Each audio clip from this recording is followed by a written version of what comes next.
league, as they proved last night. First pitch swinging. That is Leanne Good playing shortstop. Tiare Jennings going on the inactive list today. They actually activated Kirsten Roos, who will be up the middle playing where Good was last night at second base. Take a look at this Carolina lineup brought to you by Easton Reese Atwood, and the two-spot leads the way in all the big categories.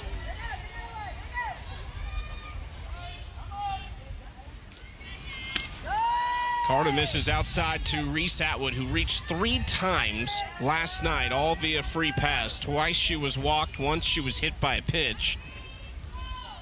And a lot of that felt by design. They did not want to mess with Reese Atwood. It's a similar situation that we were seeing for quite a while with Portland with Megan Grant. It's who can sit behind Reese and dare them to throw it to her. Well, and you could tell that it worked for the Volts last night, just taking Reese Atwood's home run power out of the game, putting her at first base a couple of times. Just want to be so careful with her. The Blaze in their last 5 games have played in such close ones, and the Volts know that. Their offense has been struggling to score runs. So by taking Reese Atwood, their best hitter, out of the equation, pitching her carefully, they raise their chances of winning those close games. Atwood ground ball right side. There is Kirsten Roos. Just announced in the last few hours that she was picked up out of the reserve pool by the Volts. Spent 3 games with Oklahoma City last week. The interesting part for Roos is 2 of the 3 games she's played in this league this year came against Carolina.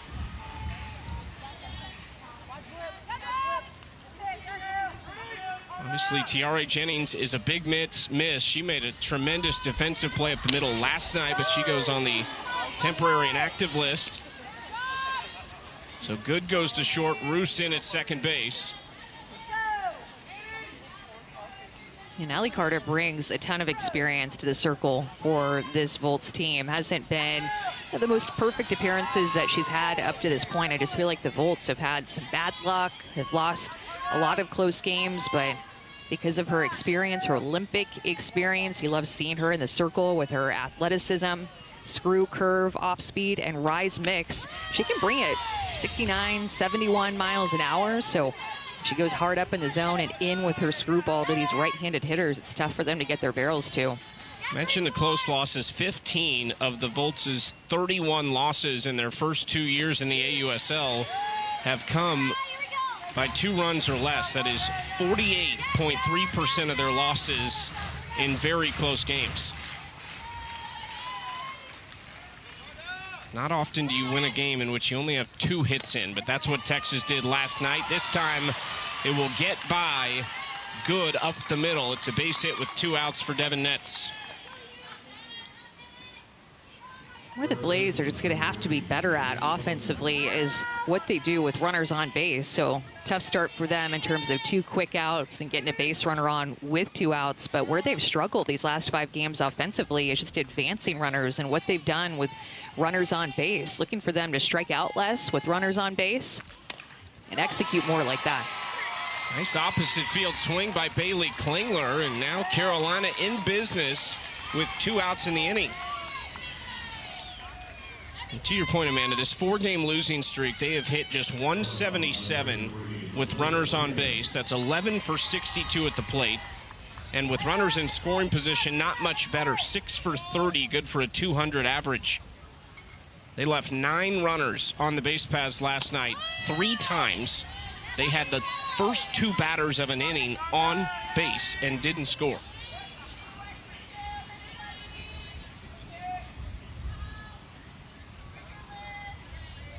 Alyssa Brito at the plate, turns on this pitch. You hear the ooh from the crowd because she hit it a mile, but it's foul. Brito was the spark in a come-from-behind win over Oklahoma City last week. Led off an inning with a solo home run. And then Bailey Klingler came up about 5 or 6 batters later and hit a go-ahead grand slam. Carolina since that has struggled, and this game and really probably the next 2 here in Texas must win if the Blaze want to get into the top 3. Yeah, it would be big for them to come out and score early with Carlin Pickens getting the start today, who has been so great for this Blaze team. Just an awesome addition in the circle, but has just been lacking run support in her last few starts. Has been pitching a lot of close games, high duress innings that she's pitched in as of late. Swing and a miss. Nice pitch by Carta, and she strands a pair of 2-out singles. Texas coming up next. Trying to get back-to-back wins, but they are going to call this back, and Carta's going to go back to the circle. Thank you for using the mic and letting us know what's going on. So a pitch clock infraction, which will turn into a ball instead of a strikeout for Brito. Let's see if she can take advantage of some luck going her way in the sit-bat. Instead of striking out, maybe she can get an RBI. We saw the Blaze on opening weekend against Kelly Maxwell basically win a game because of pitch clock violations. Maxwell had 2 of them that helped lead to walks that scored very important runs in that win. Inside, that will get away, and both runners will advance 1 base. And you notice that they kind of called that play dead. There is no backstop here as far as the softball regulations would be, so there's a line in the grass. If it passes that line, all the runners on base get 1. That also is ball 4 on Brito. So the bases are loaded, and here's one of those many opportunities like we saw last night. And it comes for Anna Gold.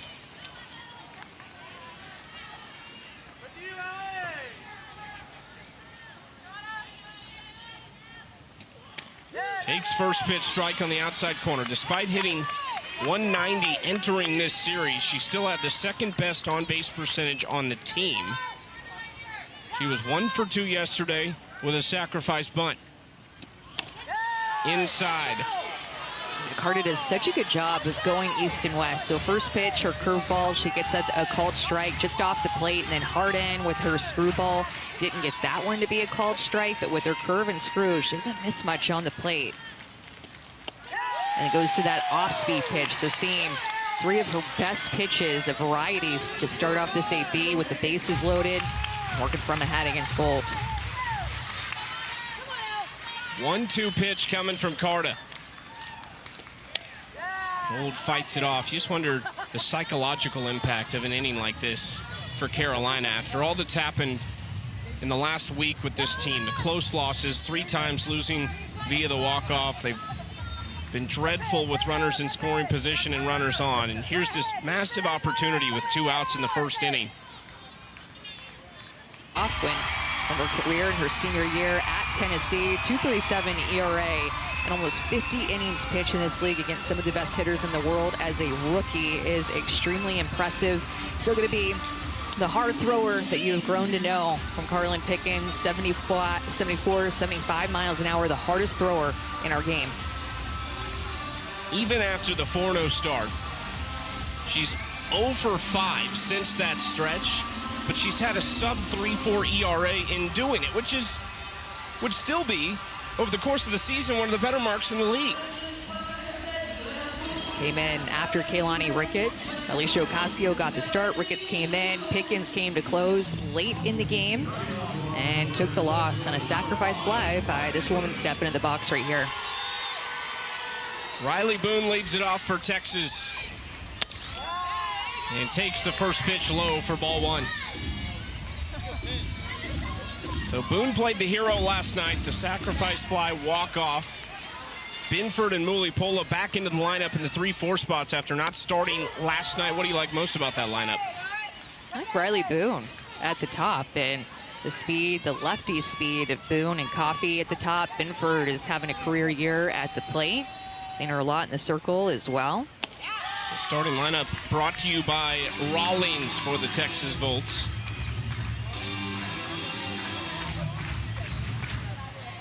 Just 3 left-handed hitters in this Volts lineup against Pickens, who has been so good against left-handed hitters. Lefty is just hitting 175 off of Pickens compared to righties, getting at a 213 clip. Higher slugging percentage for those right-handed hitters as well. Strike 2 to Boone, full count to start things off. Riley Boone trying to give this lineup plenty to see from Carlin Pickens, who picked up 2 wins over them Back in the very early stages of this season, the wind is kind of whipping here in Round Rock right now.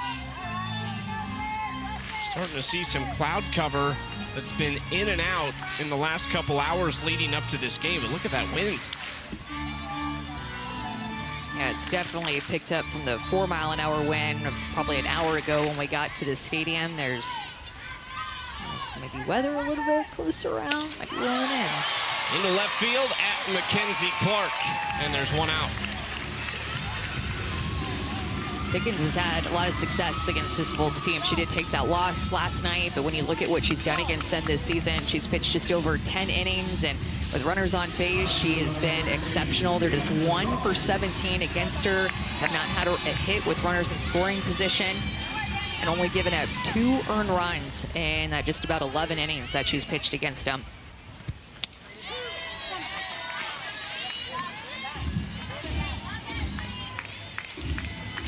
Despite all this bad luck we were talking about, she just keeps coming back, keeps performing. Barely 16 hours maybe after the end of the game last night, and then you get the ball to start this game, and they know what's at stake. They understand likely this is a must-win game. Tap left side for Anna Gold, who did not start at third last night. She was the DP, but makes the play. Because your last 2 starts have been really good. What maybe have you changed, or how do you feel differently now versus a month ago? Yeah, I think things are just starting to click. I feel like I've just been working on a lot of stuff like in the bullpen, and I owe a lot of credit to Coach Josh. He's really been working with me and just trying to feel like myself again. And then I don't know, I feel like this team's starting to come together at the right time, which is nice.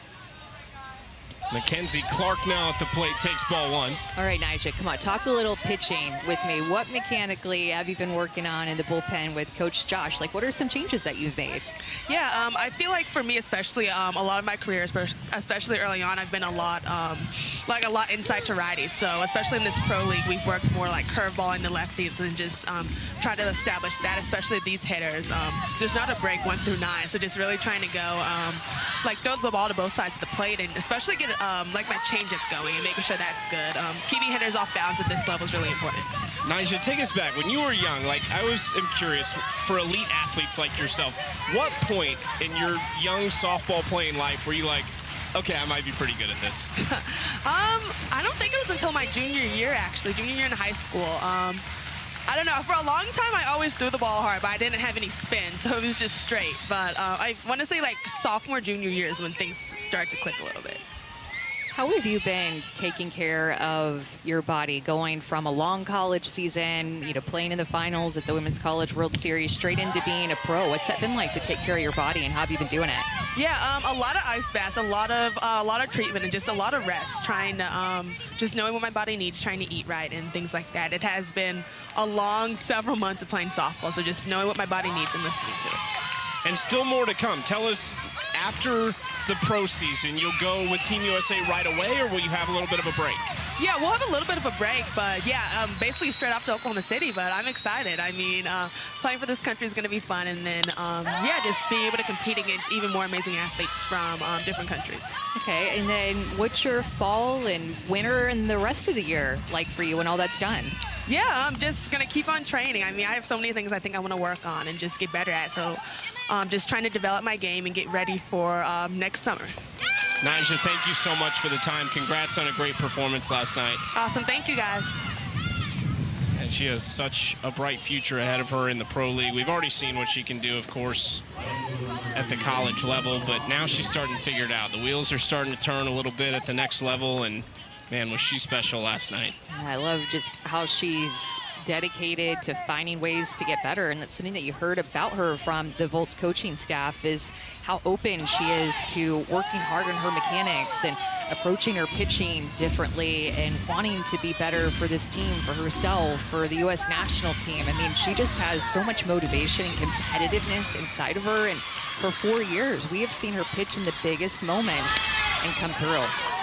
And it's just been awesome to watch her pitch. I mean, we talked about this yesterday, but watching her pitch at the Women's College World Series for 4 years, twice with Stanford and then twice with Texas Tech, and seeing her step up on that field at the Women's College World Series in the biggest moments with runners on, it just never gets old, no matter what uniform she's wearing.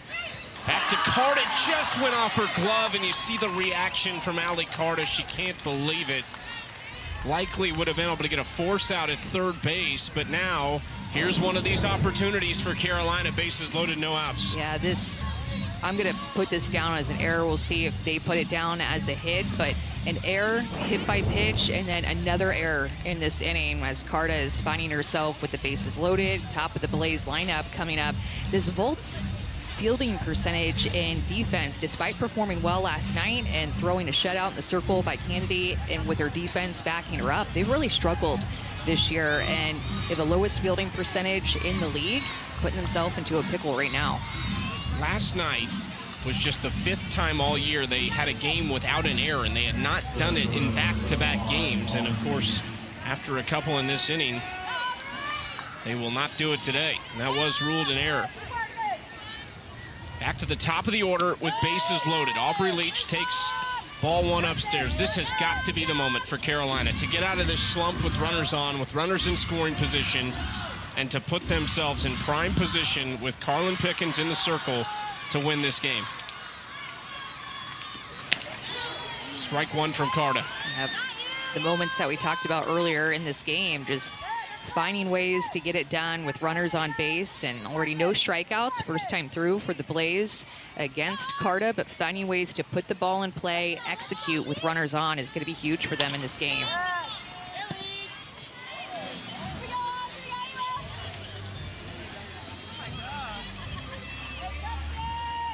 Aaliyah Binford, who kind of rare last night. We did not see Aaliyah Binford come in. It's because Naija Kennedy was so excellent. Binford has made more appearances than anyone in this season, and she is warming up right now. 2-2 count to Leach. You talked about it too, the strikeout numbers in these types of situations, which is what they have to avoid. 3-2. I know in this situation, if you're Aubrey Leach, the Carta has to come with something pretty sweet here. With Reese Atwood on deck, she absolutely needs an out. Bases loaded. Leach should get something good to hit here. Leach right side. Romero coming home. They get the force. They get 2. Sierra Romero quickly bringing that home, and Mulipola firing to first for the double play. Well, that's so hard to do with Aubrey Leach and getting good speed down the line, starting in the left-handed batter's box. But Sierra Romero gets it to Mulipola quick, and she positions her body. She takes a couple of steps in foul territory so that she has a lane to be able to make that throw home. And then Mulipola is so quick with a gun to first base. And that's exactly what the Volts needed. Well, and guess what? Reese Atwood with a base open. I was going to say, and now you know exactly what to do with Reese Atwood. That first pitch is very clear with how they're going to attack her. In my opinion, I'm surprised, honestly, they're just not putting her at first base. Why even throw the pitches, risk a pass ball with trying to stay off the plate in this league? You can just say we want to walk her and put her at first base. Devin Netz is a dangerous hitter on deck, but they appear that they will roll the dice with Netz over Atwood, or will they? Atwood to left center field, and that is why you don't throw to Reese Atwood. A 3-run shot with a base open, and she clears him.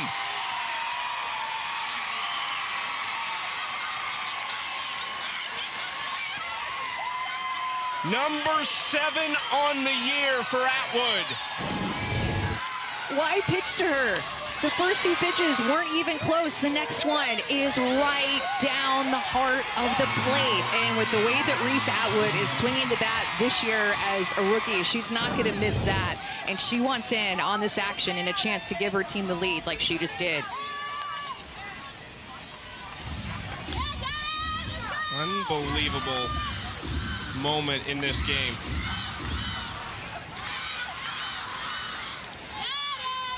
We welcome those of you who just watched the women's final at Wimbledon. We welcome you to Round Rock, Texas. AUSL action. Texas taking on Carolina. Game 2 of this series alongside Amanda Scarborough and Anna Camden. I'm Chucky Kempf. Just saw a massive moment in this game just seconds before we switched networks with Reese Atwood hitting a 3-run home run in a situation where it just looked like there was no doubt they were going to walk her and put her on first base. They walked her twice in yesterday's game that the Blaze got shut out in extra innings. The Volts and Nigeri Kennedy, who got the start through the complete game, got her first professional win and complete game last night. The Volts won, and they did that by pitching around Reese Atwood. They walked her twice, didn't want anything to do with her. Seemed like that was what they were going to do again, and then she got a pitch to hit in a 2-0 count and gave them the lead. Nets out in front, makes it a 3-2 count.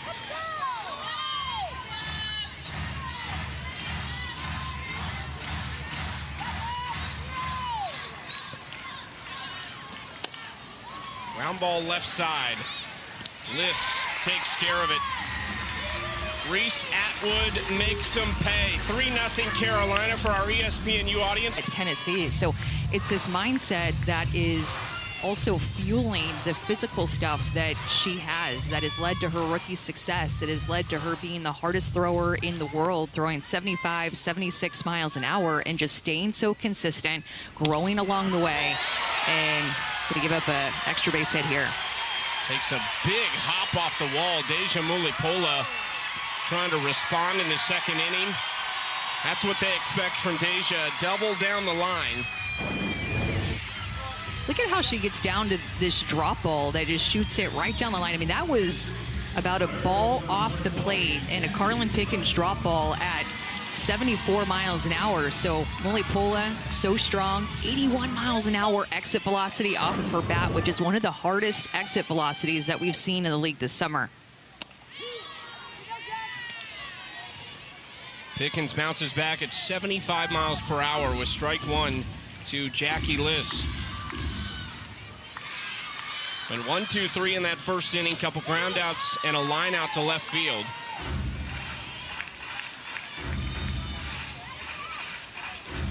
And for Carlin Pickens, the way that she started out her rookie year was pitching complete games and going deep into games and getting a ton of run support from this Blaze team. But then all of a sudden, about halfway through her last starts, that run production stopped from the Blaze offense. They've kind of been sputtering here in their last games. And you mentioned it, it's not because Carlin has been pitching poorly that her record has changed and that she's now had some extra losses next to her name. It's because the Blaze offense have not been supporting her. Her last 4 starts, they're hitting just 224, is scoring over 3 runs a game. But look at her first 3 starts, almost 10 runs a game, hitting almost 400 when she got the ball.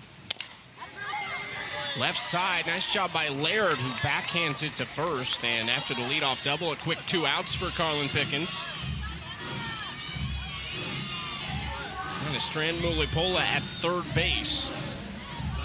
But we talked about it, those numbers with Carlin Pickens' lack of offense supporting her last 4 starts. I mean, it's kind of what she went through this year at Tennessee.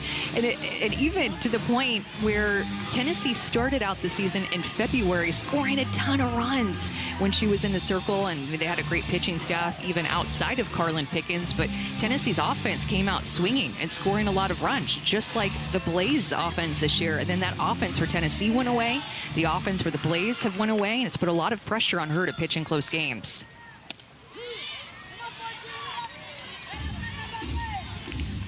See a revamped Tennessee coaching staff, too, for Karen Weekly. Aubrey Leach, who's out in center field for Carolina, elevated to a full-time assistant. They also bring in Aaron Earlywine from Texas, the former Missouri head coach. Quick break from the action, guys. And to those of you who've already subscribed or clicked to like and follow us, we certainly thank you. And you probably already received your free gift, and you can skip ahead. But for those of you who have not yet clicked that subscribe or follow button, we would like to ask you to do that for us because it really helps the channel. And we really appreciate those who support us so that we can keep making great content and growing this channel. So stay until the end of this video where we'll say thank you for watching and supporting us, but we'll do it in a tangible way you can personally enjoy and one that really brings actual value to you by giving you Your choice of one of these 21 great digital guides or manuals you see on the screen right now, covering a wide array of useful subjects, and you'll even be able to read their table of contents before you decide. And that's how we know that each one of you will find something helpful and beneficial to your life's current journey or your future goals. They're valued between $19 and $27, but completely free. We'll see you at the end of the video and then provide you the simple steps to go get it and select yours. Now back to the action, folks. Yeah, and it's just been a blast to see Carlin Pickens pitch to Reese Atwood. Of course, Reese Atwood winning 2 national championships here in Austin at Texas, playing for Aaron Earlywine this past year, as you mentioned. But Carlin Pickens and Reese Atwood knew each other before playing together on the Blaze, and they become even closer as a battery. If you wanted to intentionally walk someone, obviously that did not end up being what Texas wanted to do. But you could just say, go ahead, put her on first. No pitches have to be thrown. Still goes down as an intentional walk. This is into center where Riley Boone is, and there's one out. It's just so big for the Blaze to get on the board first in this game. It's something that they've been looking for, just a swing like that to clear the bases, or a big swing with runners in scoring position or runners on. They've been struggling offensively here in these intense games where in the standings they need to win to try to clinch one of those top 3 spots in the standings to make the playoffs. It's kind of a flip from last year too, because you look at all those close games that Carolina had last year. They finished last in the league, but their offense was more of their bread and butter. They had a series early last year against Utah in which they scored 26 runs. And it wasn't just one game. They scored 6 or more in each game, 26 runs total in a 3-game series, and got swept. Now you see this run that they've been on as of late, 4 straight losses, all by 2 or fewer runs, and the offense just has not been there for this pitching staff that's been the second best in the AUSL after being last in ERA and so many other pitching categories last year. And their pitching is keeping them in these close games. Alicia Ocasio is having a tremendous year. Kaylani Ricketts, a longtime veteran. We saw both of them pitch in yesterday's game, and then Pickens come in when it was scoreless in the 7th and then pitch into the 8th.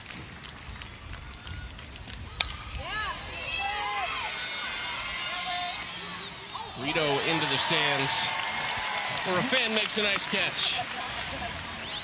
Did a good job of catching that. Went right to him.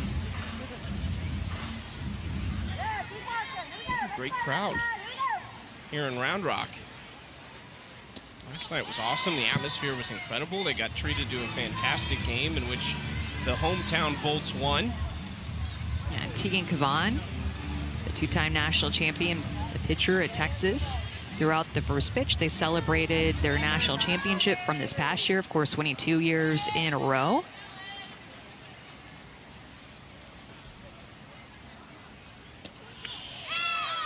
And gets away. Alyssa Brito is on with 1 out. Sunday on ESPN, the NWSL season rolls on. Seattle Reign takes on the Portland Thorns at 4 Eastern. You can catch that game live on ESPN or stream it on the ESPN app. We got to go to the Seattle-Portland WNBA game, and it was electric. That seems like forever ago now, but what, 3 or 4 weeks ago? We loved it. We had so much fun at that game. Crowd was unbelievable that night for Portland. Chance for 2 here. Roos, quick turn. Second time the Volts have rolled a pair tonight. Props to all of them, all of the veterans that have been out here grinding away for this moment, and for all the girls that are looking up to it. That was Tegan Cavan last night in a chair chat with us after she threw out the first pitch. And what a joy last night, Chucky, to talk to her. Yeah, she had a great perspective as an intern for the Round Rock Express, too. A lot more games coming up tonight. 2 more, 5 Eastern. That Bandits Portland series so important. Even Spark, or excuse me, the Bandits in Portland series, and then Spark and Utah series. Both of them have so many implications. Utah leading the way right now, a game in front. Oklahoma City trying to chase down Portland and Chicago, just like Carolina is. One of the things I love to hear from Tegan Kavan there, by the way, is that she is looking forward to hopefully playing on one of these teams one day. We are also looking forward to that moment. Yes, same. I was going to follow up what she said there, the fact that we can't wait to see her in an AUSL uniform, whenever that might be. But she would be a great addition to this league. She talked about the veterans who have kept it going all those years. This is one of them. Sierra Romero, 8th-year pro, has announced she will retire at the end of this season. Hard to imagine softball without Sierra Romero, but she won't go far. She actually joined the Athletes Unlimited Board of Directors this year as an athlete representative, which is just a huge deal. And she walks here to lead off the third. So used to penciling in her name on one of these teams and playing with Athletes Unlimited for many years in different iterations that we've seen. Jayla Lassiter will run for Romero.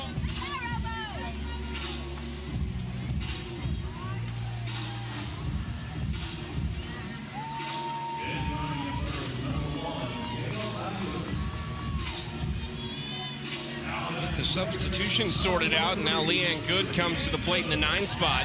0 for 2 with a walk yesterday. Texas versus Tennessee here for Pickens and Good. Saw plenty of each other this year, especially when it was all on the line in Oklahoma City.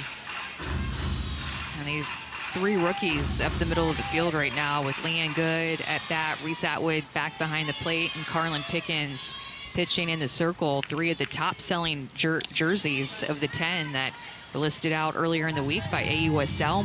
Merch sales for the league up 200% from last year, and several of the top jersey sellers are in our matchup today, including Carlin Pickens being number 1. What percentage of the 200 do you have a hand in? I don't know, but I want it all. Like I want it all. I want to tell other people about it because I love all the gear. The team hats are just so good this year, and the AUSL gear is good. The team gear is good. It's really, I love it all.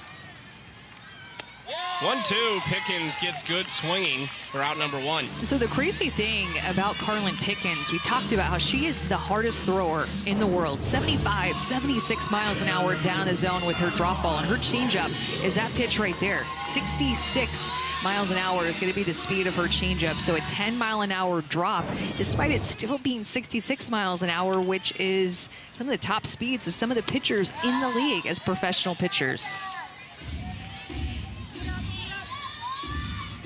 Carlin dealt with a little bit of an injury this year at Tennessee, missed a couple weeks, but came back lights out, was part of that fantastic staff. Reese Atwood trying to pick off Lassiter. Sage Marchetko, Aaron Newer, Carlin Pickens. That is a dangerous trio. And a good chance we see more Tennessee arm in the league next year.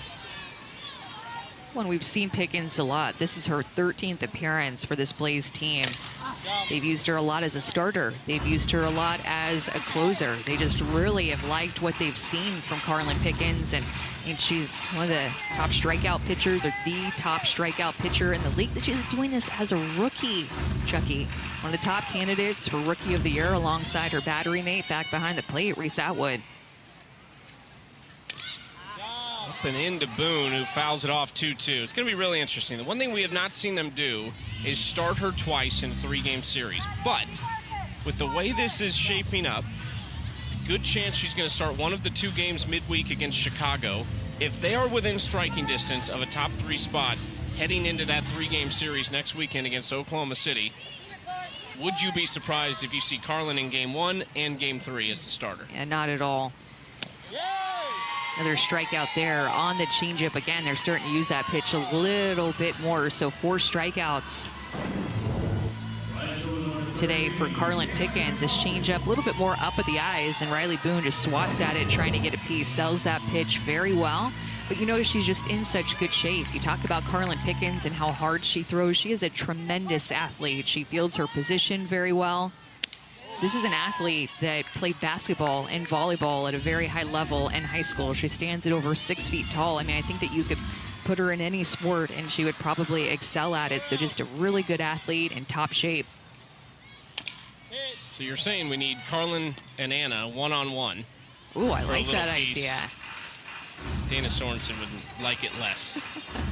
Keep her off the basketball course. Her and Anna kind of look alike, a little bit too tall, blonde. I could see them going up against each other, and I'd love to see a little basketball game, a little one-on-one. Wonder if Anna would be down.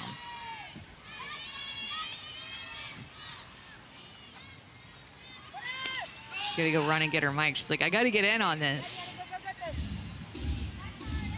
Pitch outside to Danica Coffey, 1-1. Okay, Anna, so you're down one-on-one if we can get Carlin in.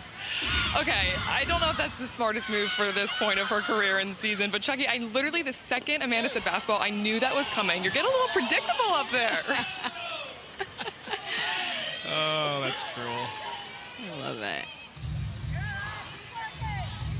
You For know, those of you who don't know, Anna played Division I college basketball at Penn State and at Richmond.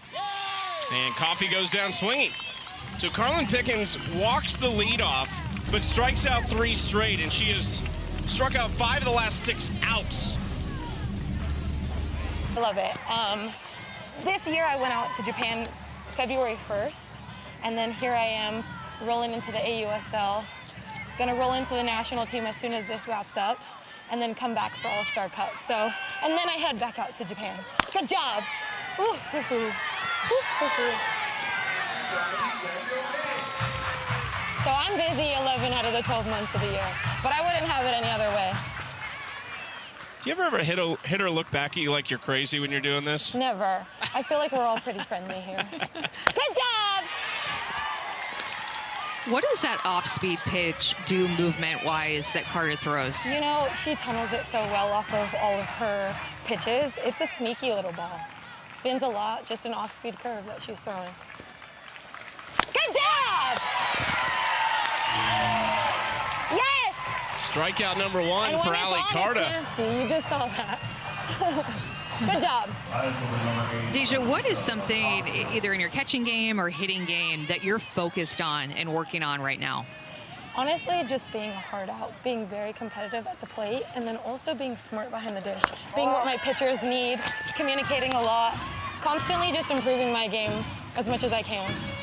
Whether it's here, Japan, national team, anything like that. Alicia Ocasio up with 2 outs. Good job. Deja, before we let you go, we got 2 outs. Just want to ask about that win last night. I know you didn't start behind the dish, but it's been a tough season. There's no doubt about it. There was just a grittiness about that performance. What do you feel like led to that? I think just staying true to us as athletes, as individuals. Obviously, when you're not getting the result, good job, the result that you want, you can kind of get inverted, get a little down. But I think just, you know, the competitive spirit that we all have, whether it's as a team, as an individual, whatever it is, showed last night. You saw Nyjah, you saw her stomps, and that's just a credit to the competitor that she is. So I think that one was definitely a team win, regardless of what our record is. Good job. Well, thanks for joining us, Deja. And just, you definitely stole strike 2, that off-speed pitch, low and away. That was all you, girlfriend, to get strike 2 and put her in a pitcher's count. So thanks for joining us. This was a lot of fun. Thank you guys for having me. Always a joy to talk to you guys. Deja Mulipola, one of the best in the business. She is softball all year round. She'll go with the national team right after this. They've got the WBSC World Cup group stage. That's coming in September. There's a lot of different stuff for Team USA coming up. There's an event at the end of July, the International Cup. There's 2 different teams, but Deja will be on the team that will play at the WBSC World Cup group stage. That is a line drive by Ocasio to good. So Deja Mulipola. Carlin Pickens right there as well, trying to bolster her rookie resume with a win today. Ground ball right side off the bat of Aaliyah Binford, and there's 1 out. 2 base runners in this game off Carlin. A leadoff double in the second by Deja Mulipola, who's coming up to the plate right now, and a leadoff walk in the 3rd inning to Sierra Romero, but she has struck out 5.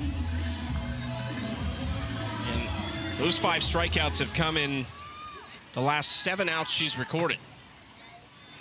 And all of her strikeouts have come with a runner on base, which says a lot about her mindset and how she's able to level up in those big moments. But how about Deja Mulipola leveling up back behind the plate, being able to do that amid action with us and call pitches and do it all back behind the plate while talking to us. Super impressive. Reese Atwood has a glove issue, and so who does she go to but Kayla Kowalik, who is on the injured list currently. It's Kayla Kowalik, who is coaching at Texas Tech against Reese Atwood at Texas for the national championship this year. Women's Sports Sundays continue with the WNBA as Chicago takes on Dallas this Sunday at 7 Eastern. Watch on ESPN, Disney Plus, and stream it on the ESPN app.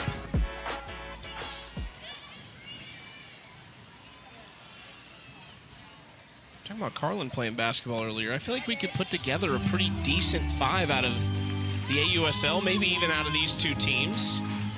You know, Mackenzie Clark out in left field for Carolina was a really good basketball player in high school. We've got Anna, who we can throw in there too. Megan Grant was on the UCLA women's basketball team, won a national championship with them.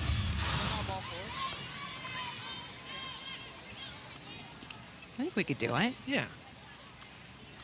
Well, and softball players are only getting taller at this point. When I played back in my day, I'm 5'5". I never felt like I was overly short on the field with players. But now we go down on the field pregame, talk to the college players, AUSL players. I am looking up to everybody. They're all so tall now. Tegan Cavant came up in the booth yesterday and you took a picture with her. I had to take one of you and one of her, and then we photoshopped them so you were in the same frame pretty much. I posted that on Instagram and got so many messages of how tall is she? What's your height difference? I didn't know that she was that tall, and she does look taller in person standing next to her than I feel like what she looks like on the film. Jackie List trying to get it going for Texas, who is 0 for 6 with runners on base today. They were 0 for 6 with runners on base last night.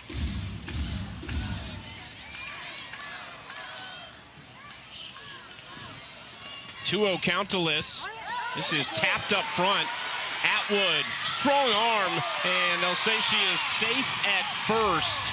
It originally looked like Carlin Pickens was going to come get that ball about 2 feet in front of home plate. She darted out of the circle. Yeah, she sure did get there quick, and Reese Atwood had to navigate around the bat that is right out in front of home plate too. Didn't look like she got the best read off of it, but she actually thought it went to her right. And again, she had to maneuver around the bat down there in order to get her feet set to make that throw. I think I would have challenged that. I'm surprised that they're not.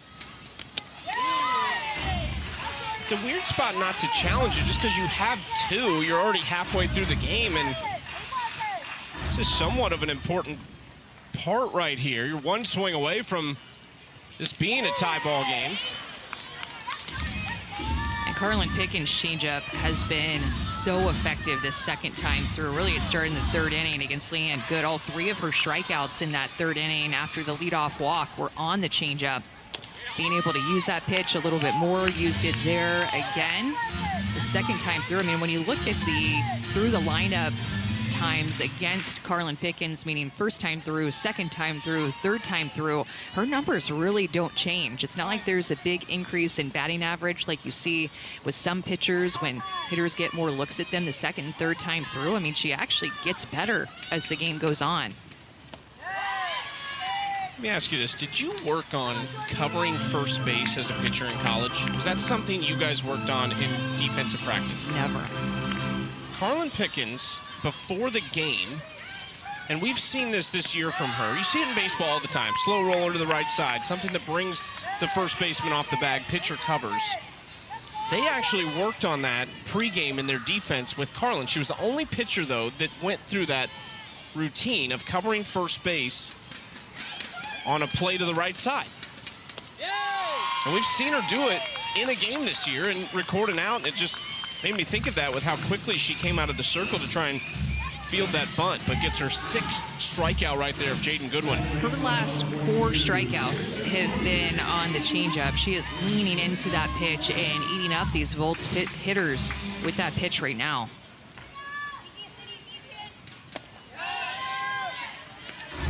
Inside ball one to Kirsten Roos. With Jaden Goodwin, who just struck out, was Roos's teammate for a year at Georgia. Roos transferring from Coastal Carolina to Georgia for her final collegiate season. Still looking for her first pro hit. This is just her 4th game as a professional, first with Texas. But is 0 for 11 at the plate so far.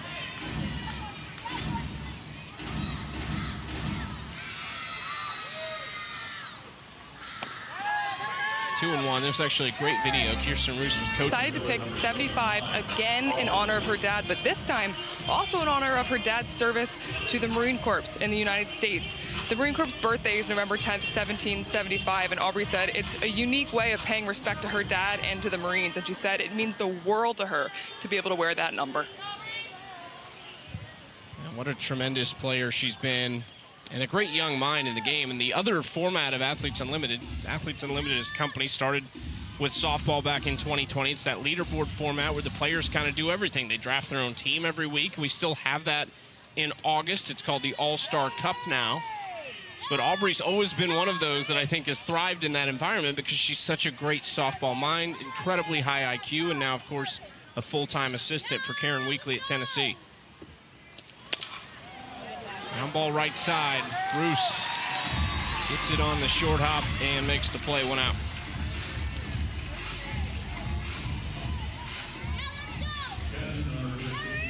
So interesting to think of these coaches too, especially the college coaches that are on these fields and what they now deal with in the summer. It's always been a tall task to do both, but especially in the last 5 years or so with the transfer portal.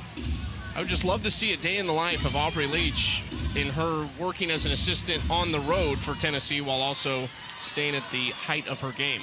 Yeah, if you're coaches at the collegiate level like Kara Dill and Ricky Woodard, the head coaches of the Blaze and Volts. Reese Atwood flies this out to center. 2 quick outs for Carta. And how about the way that these fans love Reese Atwood so much? She's on the visiting team, but definitely a fan favorite. I'm sure they loved seeing her home run that she hit earlier this game. So much respect for Reese Atwood, of course, playing right here in Austin at Texas, and many of these fans wearing burnt orange today. That 3-run shot earlier might have been her favorite of the year, just where she is playing right now. That is down the third base line. Another base hit for Devin Netz, who is settling in nicely into the cleanup spot. 2 for 3 now today.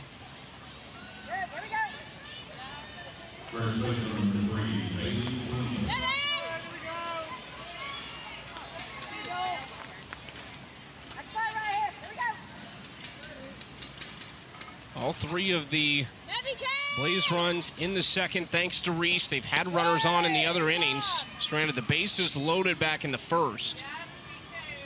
Very nearly didn't get anything out of that second inning.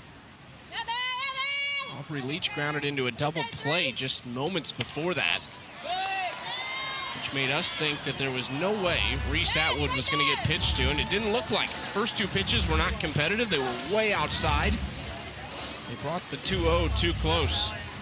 Well, and outside of that home run, Allie Carta has pitched very well. She just got herself into some trouble, and her defense got her into trouble with 2 errors in that inning and a hit by pitch. So when you just look at her command, there's been some moments where she's had some walks and hit by pitch in this game, but she's been getting swings and misses, able to work out of a couple of jams too. In fact, all 6 of her strikeouts have come with a runner on base. 3-time first-team All-American, 2-time SEC Pitcher of the Year, and the #1 overall pick. Had a fantastic reaction on draft night, on the sitting with her parents and hearing her name called by a team that resides in her home state. She's from Weaverville, North Carolina, so she's playing about 3-4 hours from her hometown. Carolina plays their home games at Smith Family Stadium at Duke. We also got to go to the Durham Bulls Athletic Park for a series earlier this year, which was fantastic, but it's the perfect setting for Carlin Pickens in her rookie season. And it's just been tough luck lately. She's not really pitched poorly. She got off to a tremendous start, so the numbers were a little below that, but even since she started like that, which was a 4-0 record, And then coming into this series was 0-4 in her last 4 decisions. Still had a sub-3.5 ERA. Well, the walk-offs have come in all different forms. The one that probably hurt the most was a Brie Ellis walk-off home run against her in Salt Lake City when they were playing the Talons. But then there was a walk-off error against the Cascade, and then a walk-off sacrifice fly last night. So these walk-offs against her that have all happened recently have been in all different forms. But, you know, this is when the Blaze needs to be winning some games, fighting for a top 3 spot in the standings. But they've just not been hitting. Their pitchers have still been performing. In fact, when you look at their ERA in these last 5 games, I mean, it's still very good. But then you look at what they've been hitting, and the runs per game for them is lower than the already low number that their pitchers have been giving out. Pickens walks Romero to start the inning. Back-to-back walks for Sierra in this game. 4 straight losses, 3 of them by walk-off, and all 3 Carlin Pickens has been in the circle for.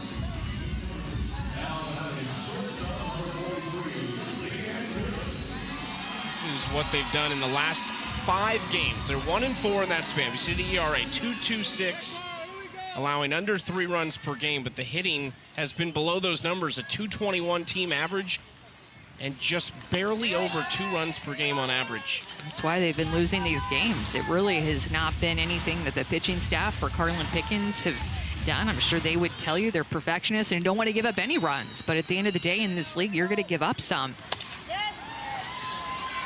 Left side right on the line. That's a foul ball. In her first 4 wins, it was just like run rule city for Carolina. Every time Carlin Pickens touched the ball, they won. They outscored teams 34-8 in her first 4 wins. But entering this series in the 4 losses, they were outscored 15-9. Just could not score runs.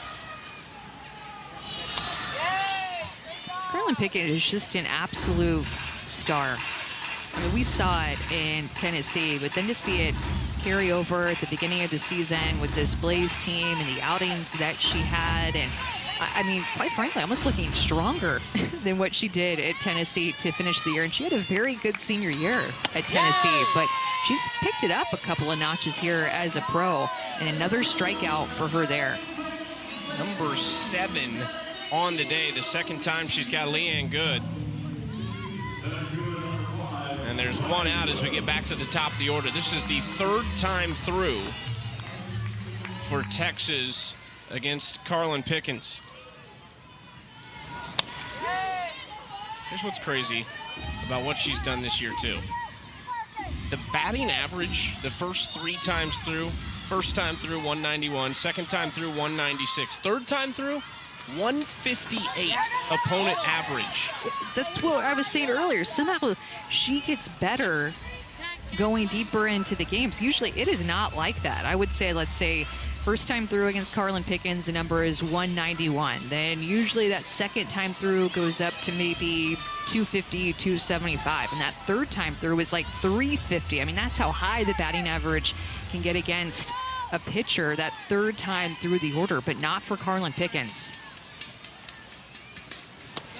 Runner on second now with 1 out. Boone at the plate. It's a 2-1 count. Well, it must be so different for Reese Atwood, who just spent 3 years catching Tegan Cavan, mostly a rise ball pitcher. 70, 72 up in the zone. Rise balls from Tegan Cavan, won the 2 national championships with her, to then going to a more drop ball pitcher down in the zone, 75, 76 like Carlin. 2 very successful pitchers that we've seen at the collegiate level, and now Carlin pitching at the professional level, but just a different pitcher to catch for Reese.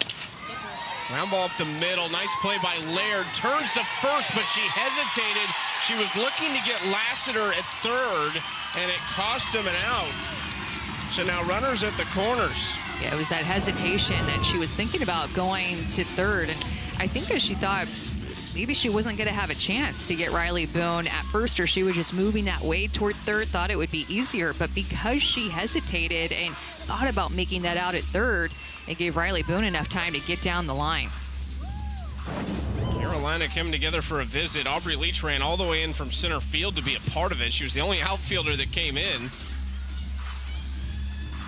There's one more thing on the Reese Atwood piece of this. It's just so interesting, the dynamic with Reese obviously having played against her, but think of all the scouting reports that she's seen on Carlin Pickens. This is what we want to do. This is how we want to attack her. And now Reese Atwood gets to go behind the plate, and she knows what it's like. She knows what she likes or doesn't like about Carlin, and that's how she's going to call a game.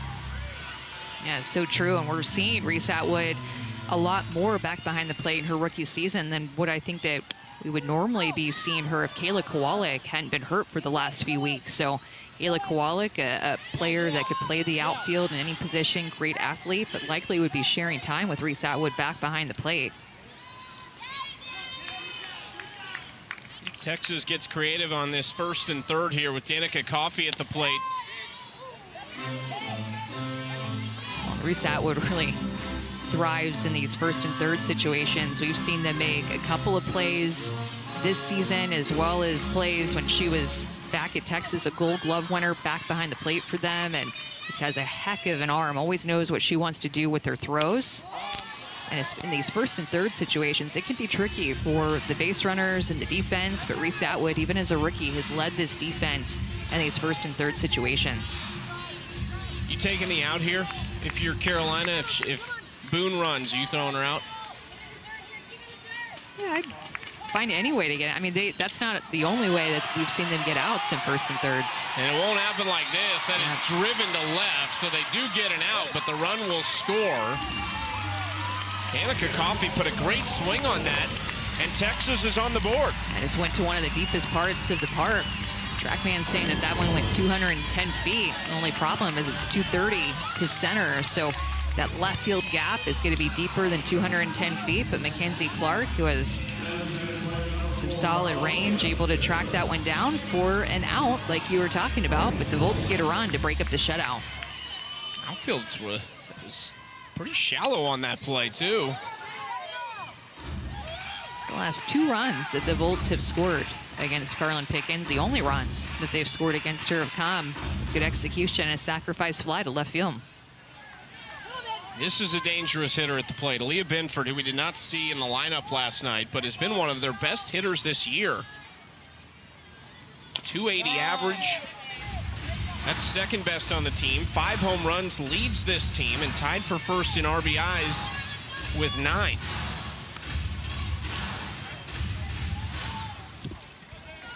She's been really good on the inner half, too, when you look at her home runs.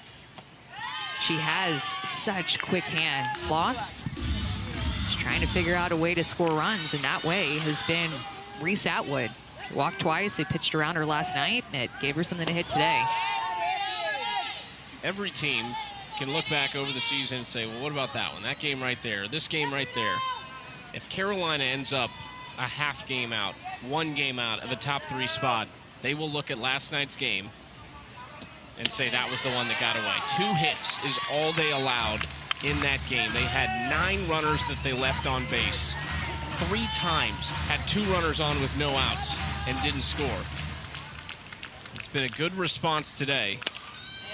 Brito lifts it to center, and Riley Boone tracks back to makes the catch.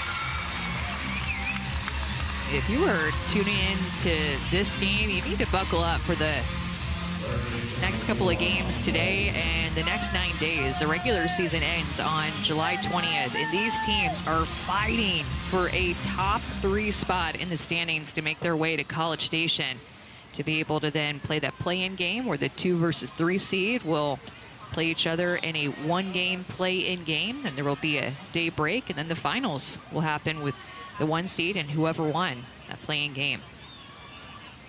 For those of you who have not watched the entire season, you saw the top of those standings with Utah and Chicago, just a game separating the 2. They played each other on the opening weekend, or the opening week of the season. Utah swept Chicago. The Bandits started 0-4 this year.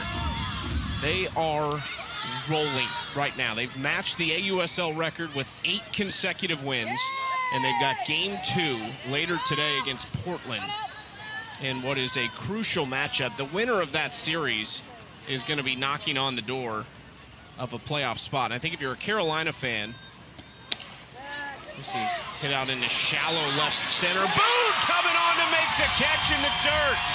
Riley Boone covered a ton of ground from center field.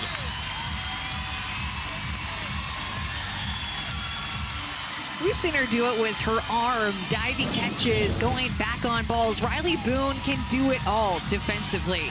She came out of nowhere for this one. Called it last minute. You see Goodwin pull up so that she can get out of the way, and Boone can have a chance to catch that, but that last minute communicated that out. Again, Texas bottom of the standings right now, but you just wouldn't know it the way they've played today and last night.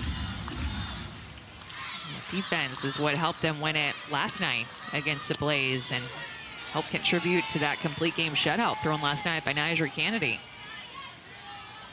Just to finish up the standings conversations, if you are a Carolina fan, I think you're either rooting for the Bandits to go sweep Portland or to lose the next two.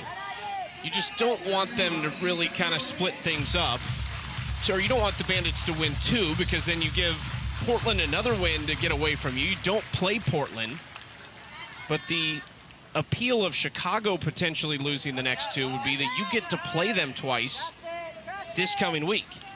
So you have a direct route to catch up to the Bandits. The Bandits offense, though, Chucky, in these last, 8 games that they've been on this 8-game win streak, maybe even the game before that, they got rolling. It's just the best offense in the league by far. Skylar Wallace and Sammy Williams have been tremendous at the top of that order. It just seems like when Skylar Wallace came back, the Bandits took a turn when she came back from the Japan Diamond League, where she was playing professionally, and rejoined the Bandits after they had already played several games. Bandits Portland 5 Eastern on CBS Sports Network. Then tomorrow 1 Eastern on ESPN2 will be game 3 of that series. Mac Barbara's been great for them since they picked her up. Taryn Kern homered last night. Jenny Dalton Hill put together a fantastic team. These games mean something. Every game for the next 9 days, it means the entire season for these teams. And the Talons won the championship last year. You know, all these other teams want a chance to get in on that championship action like the Talons. 2-0 count for Carter against a pinch hitter, Jordan Rudd-Lee. Catcher out of Northwestern in her 4th professional season. Also one of the many coaches in the league, an assistant at Purdue. And gets ahead 3-0. Expansion hit. But then with 2 strikes, brought that next changeup up a little bit in the zone, and it looks like Kara Dill, the head coach of the Blaze, is going to come out and talk to her defense. Maybe check on Brito. While they do that, we'll tell you there's a busy day on ESPN the rest of the day in the NBA Summer League. Pelicans, Hornets at 4, Knicks, Spurs at 6 o'clock, Hawks, Nets at 8, and then the late one is Lakers, Mavericks at 10 Eastern. That's today on ESPN and on the ESPN app. An interesting situation here with Brito coming off the field with the trainers. Jenna Laird maybe going to move over to shortstop now, and Aubrey Leach come in from center field to play second base, or we'll see how this Blaze defense is going to align itself now with Brito coming off the field. Now Devin Nats is coming onto the field. I wonder what happened. There was something on that ground ball up the middle that Kara Dill noticed immediately from Brito that she didn't like, and I hope that she's okay. Maybe didn't think that. I see her a little uncomfortable looking in the dugout right now. I hope she's okay. One of my top choices, I think, for Defender of the Year this year in the league. So we just had a long list of defensive changes. Anna Gold is pretty much the only person who has not moved on the field, it seems like. Jenna Laird goes from second to short. Aubrey Leach from center to second. Devin Netz will come in at first. And Bailey Klingler has entered the game. She will go to right. Mackenzie Clark shifts to center. And Ocasio goes over to left field.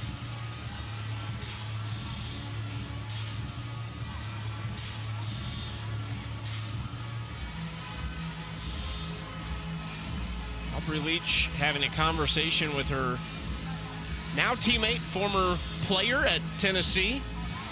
Coach Carlin Pickens in not an assistant coach role, but on staff at Tennessee the last 4 years.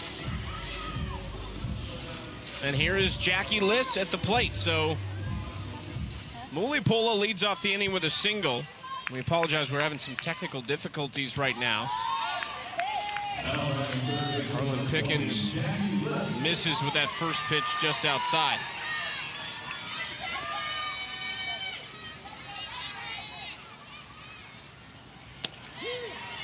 And strike one to Jackie Liss, picked up out of the reserve athlete pool earlier this season, finished her college career at Texas Tech this year, hit .415 with 21 home runs and 75 RBIs.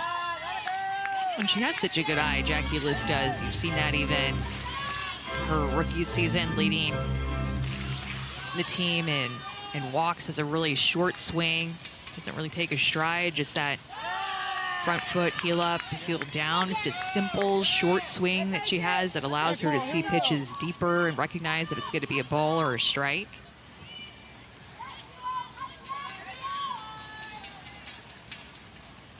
That is low for ball 4. Now the go-ahead run comes to the plate in a 2-run game. Carolina leading Texas 3-1 with nobody out. Jaden Goodwin steps to the plate. These two very familiar with each other, not just in the SEC, but Georgia went to Knoxville in Super Regionals and lost to Tennessee. Shows bunt and gets it down. Nets, throws to first. Her and Gold kind of ran into each other.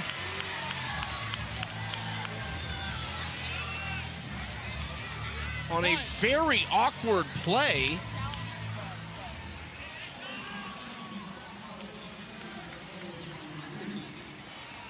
Aubrey Leach did an excellent job to scoop that off the grass. It was almost like a quarterback getting hit as they throw, with Anna Gold running into Devin Nets there.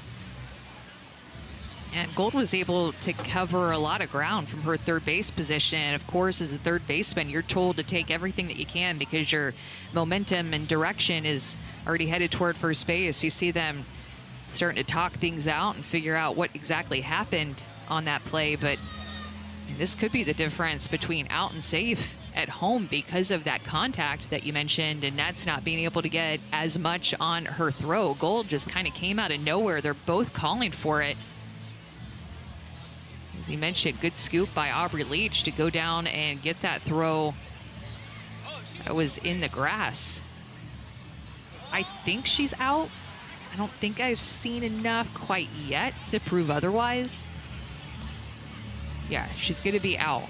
And Aubrey Leach deserves a lot of love, and honestly, so does Devin Nets for even being her that she's peppered with gold glovers. And even if they didn't win a gold glove, they still would be in contention to win one. So it'd have a much different look than Carlin Pickens. Going to be a little bit slower on the velo. It's still going to be down in the zone, and a veteran that has pitched in plenty of these moments. This is her 11th relief appearance of the season, and in those 21 and 2/3 innings, she has a 2.58 ERA. Rachel Garcia to left, it gets down and it comes up and hits Ocasio in the head. It's going to tie the game, but Alicia Ocasio, I think, took that right off the side of her head.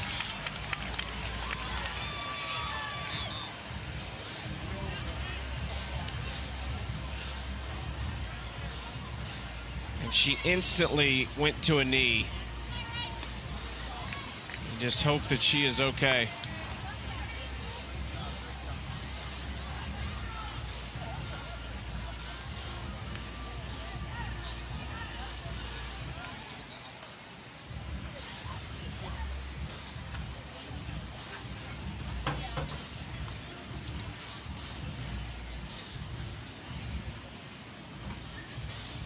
So Rachel Garcia comes in, pinch hit, 2 RBI double. Now the concern is all with Alicia Ocasio, who is going to exit this game.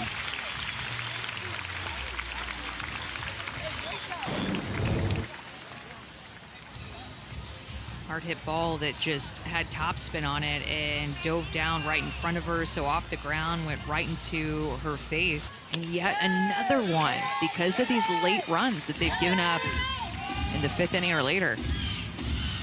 4 consecutive losses for Carolina, all by 1 or 2 runs, 3 of them by walk-off. First at bat of the day for Valerie Cagle. She's been swinging a great bat as of late. We saw her homer in her first at bat of the series a couple weeks ago in Durham against Utah. Didn't play in the first couple games, started game 3 and homered on one of her first pitches she saw. 2-1 count from Carta, just outside 3-1. Yeah, it seemed like that game, that home run, has kind of propelled her, given her a lot of momentum in these last few games. After hitting that home run, the Blaze ended up avoiding the sweep and winning that game. Up and in, Cagle is hit. Remember, she had a pinch hit double in the game last night. The Blaze had a chance to score from first base, decided not to send Reese Atwood, but it was Cagle stepping up and finding a way to get on base, put good barrel to it, find a way to get on base again. That looks like it'll do it for Allie Carta's day. Tremendous performance in the circle. Those 3 runs on the board, all unearned because of 2 defensive errors back in the 2nd inning.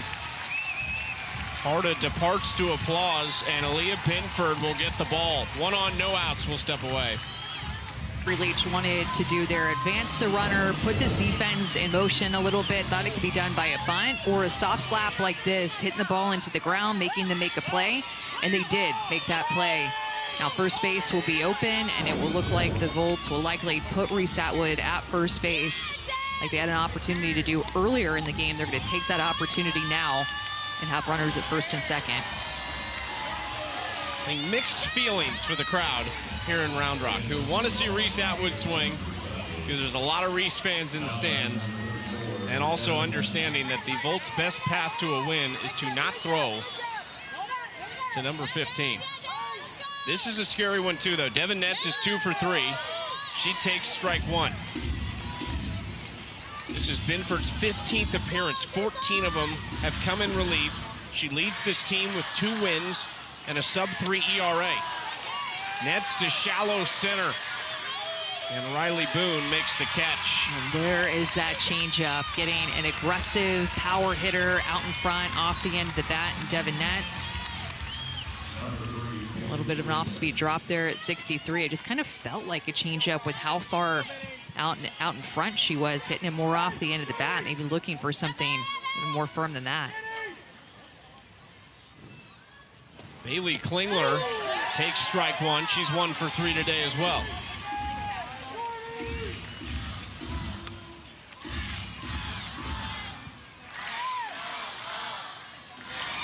Klingler trying to wait on that 50-mile-per-hour changeup. Drops it down a lot and likes to throw that pitch back-to-back, sometimes back-to-back-to-back. A lot of confidence in that pitch in any count.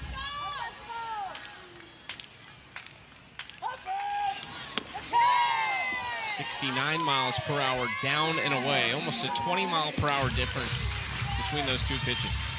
Loves to change speeds in all different types of ways. Miller fights that off. Bailey has 1 home run this year. It was a grand slam last week in Oklahoma City in a 5-run 5th inning that they entered losing 4-0 in.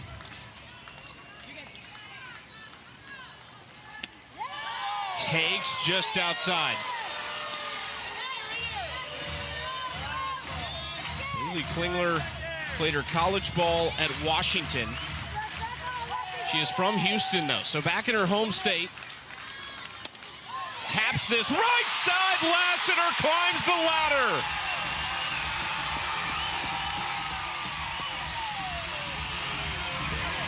In the perfect position, Jayla Lassiter. Her first full inning of work after entering in relief of Carlin Pickens.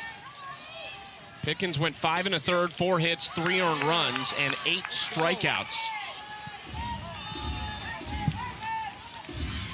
She will see the top of the order here. Riley Boone, Danica Coffey, Aaliyah Binford. Boone takes strike one. Riley Boone has just been such an igniter for this Volts team defensively, offensively, leading them in average and hits.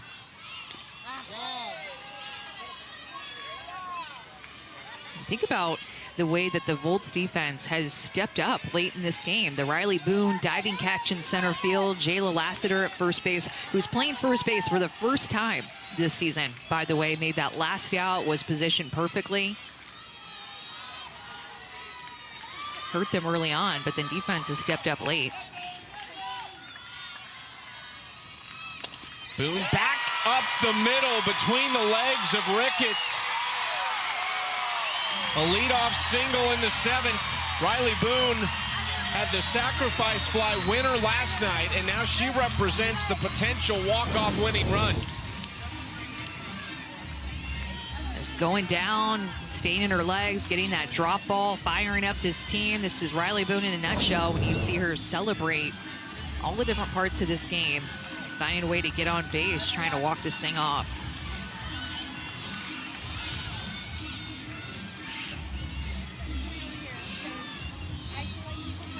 Conversation happening over at first base right now. One of our umpires and Riley Boone, as well as Josh Trevino. It's Robbie Guest over at first, Smokey Eds behind the plate, and Emerus Addison, the third base umpire. There's a big conversation going on there with Riley Boone and Robbie Guest. Very curious what they were talking about, but I guess she's going to stay put there at first base.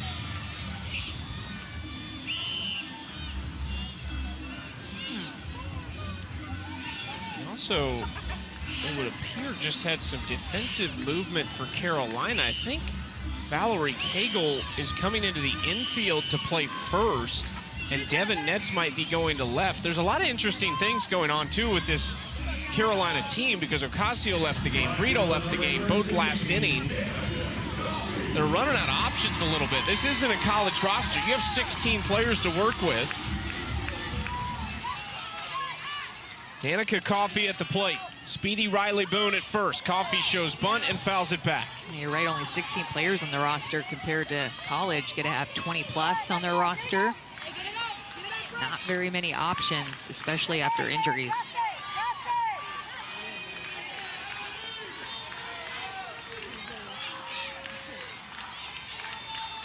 Coffey shows bunt, gets this one down. Anna Gold makes the play. The throw to second.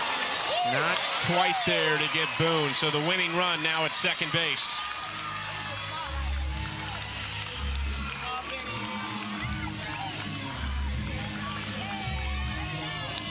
Those walk-offs have to be in the back of the minds of these Blaze players. So important still in this situation to play to win, not to play to lose, and let those emotions, nerves overcome you from the past.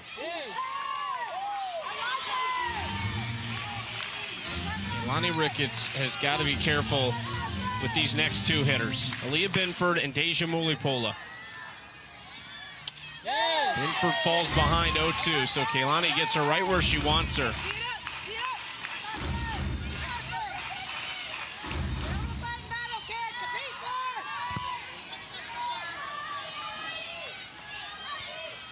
(0-2) takes. Aaliyah Binford has just relished these moments the last couple years.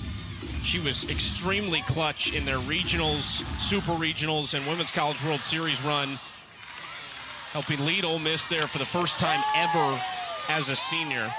This is what she did in the circle. Supers and the Women's College World Series for Ole Miss last year, 18 1/3, 1 earned run. She had a number of clutch home runs in that run that helped get them to that point. Swings through this, though, for a massive second out for Ricketts. And you saw the look on the face of Aaliyah Binford as she swung and missed out. Kaylani Ricketts had been working her on the outside corner, low and away, decided to come in. We talked about it with Binford. If you go in, you have to go hard in. What a massive strikeout for Kaylani Ricketts against the best home run hitter on the team. Now Deja Mulipola at the plate. They will intentionally walk Deja, so now a force at all the bases with runners on first and second. And instead they'll try their luck with Jackie Liss.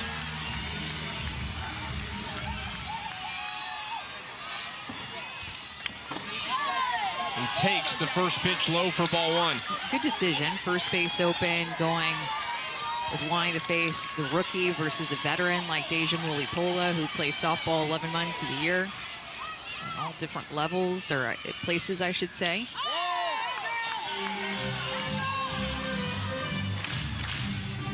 It's one of those matchups that's just so interesting from an experience perspective. Kaylani Ricketts in her 14th professional year against Jackie Liss in her rookie season.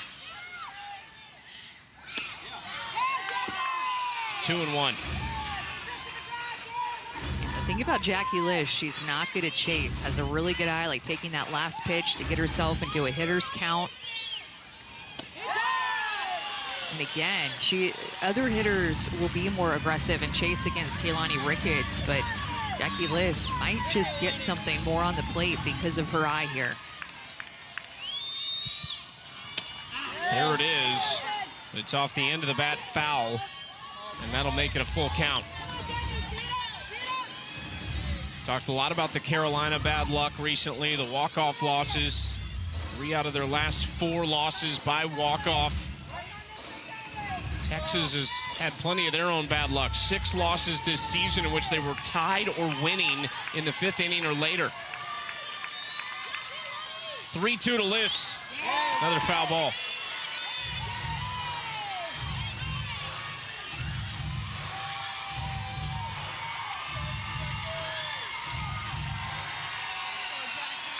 Big crowd showed up hours before first pitch. Liss into right center field. Back-to-back nights. Texas wins it in walk-off fashion.